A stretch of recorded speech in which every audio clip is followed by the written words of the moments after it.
I really miss English football. For me, it was one of the best years in my career when I was there in Manchester United. Everyone knows that. It's the club that's still in my heart.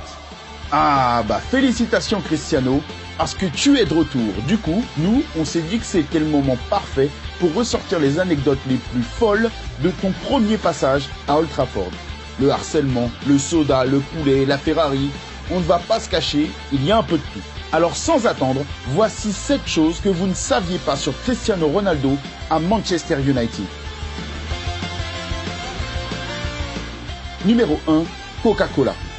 Vous vous souvenez de cet été, quand Cristiano a soi-disant fait perdre des milliards à la compagnie Coca-Cola.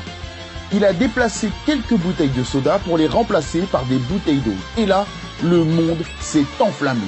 Ça, c'est ce qu'on appelle peser dans le game. Mais en réalité, Cristiano n'a pas toujours détesté Coca-Cola. En fait, quand il a rejoint Manchester United pour la première fois, son amour pour la boisson gazeuse lui a causé quelques petits problèmes. D'après Ole Gunnar Solskjaer, un jour, Cristiano s'est pointé au petit-déj avec un coca à la main. Et Ryan Giggs est devenu complètement dingue. Ole affirme que Giggsy a plaqué Cristiano contre le mur et a crié « Ne refais plus jamais ça !» Mais dans les souvenirs de Ryan, c'était un peu différent. Je ne sais pas si je l'ai épinglé. Je lui ai peut-être dit « On ne fait pas ça » et après, il a marqué un triplé. Je bois ce que je veux, Giggsy. Bon, bien sûr, tout ça, c'était pour rire. Mais mine de rien, ne pas boire de soda, ça a été crucial dans la longévité de Cristiano.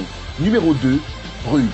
Ryan Giggs n'a pas été le seul joueur de United à s'en prendre à Cristiano. En fait, quand il est arrivé à Old Trafford, presque personne ne l'aimait. Et surtout, le redoutable néerlandais Ruud van Nistelrooy. Un jour, il a même fait pleurer Cristiano Ronaldo à l'entraînement. L'attaquant était habitué aux passes de David Beckham, grâce auxquelles il n'avait plus qu'à finir devant le but. Mais Ronaldo était un joueur totalement différent, qui se concentrait surtout sur ses propres gestes. Je ne peux pas jouer avec ce gars, il ne centre jamais. Je ne peux pas faire mes courses parce qu'il ne centre jamais.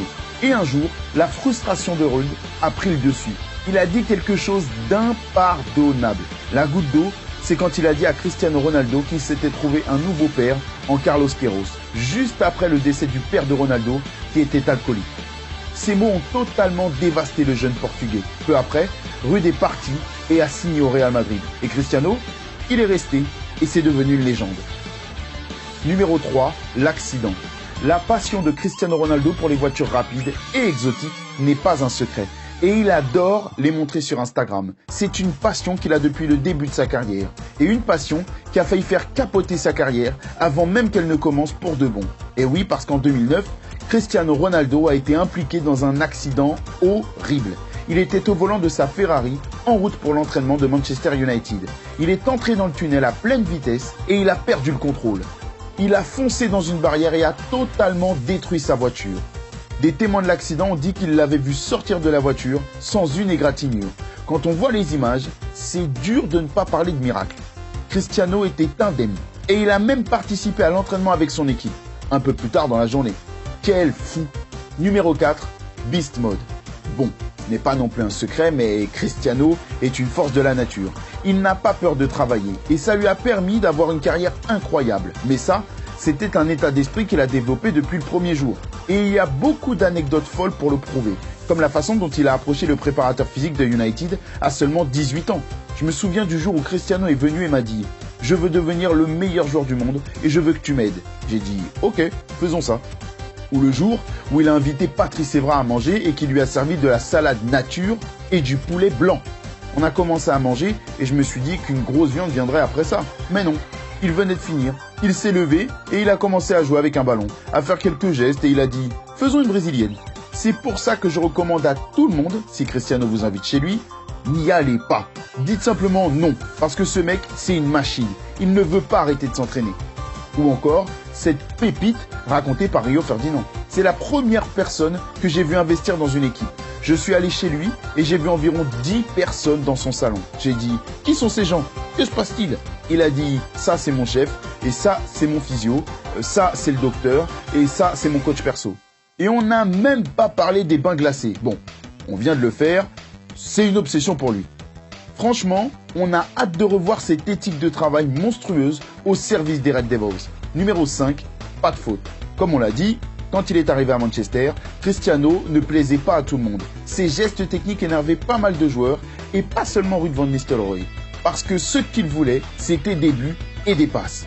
Et il ne pensait pas que Ronaldo valait tout ce cinéma. Il y a des moments où il tenait trop le ballon et sa prise de décision n'était pas encore là. Il a connu des moments difficiles. Mais un changement de règle a aidé Ronaldo à faire passer son jeu au niveau supérieur. Vous devez vous demander, mais quelle est cette nouvelle règle? Aucune faute. Et Cristiano en avait horreur. Les gars volaient les uns contre les autres et Ronny se faisait arracher de tous les côtés. Mais à sa façon, Cristiano a fait face à l'adversité et il s'est adapté. Honnêtement, c'est incroyable la vitesse à laquelle Ronny a commencé à faire bouger le ballon et à courir parce qu'il savait qu'il n'allait pas avoir de faute. Donc, ça ne servait à rien de s'accrocher à ça. Et puis, il a commencé à marquer plus de buts et à être dans des positions pour marquer. Grâce à ça, il a énormément progressé. Le résultat, 118 buts et 69 passes décisives en 292 rencontres. On va dire que ça a pas trop mal fonctionné, hein. Numéro 6, harcelé.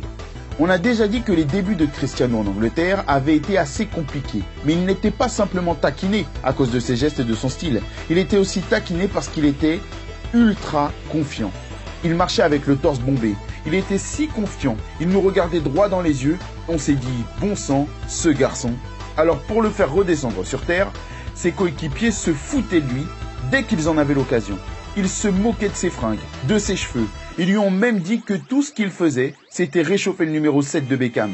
Mais bon, vous devez le savoir, tout ça a rendu Cristiano encore plus fort. Rio Ferdinand nous disait que Cristiano Ronaldo se mettait nu devant le miroir, passait sa main dans ses cheveux et disait « Waouh, je suis si beau ».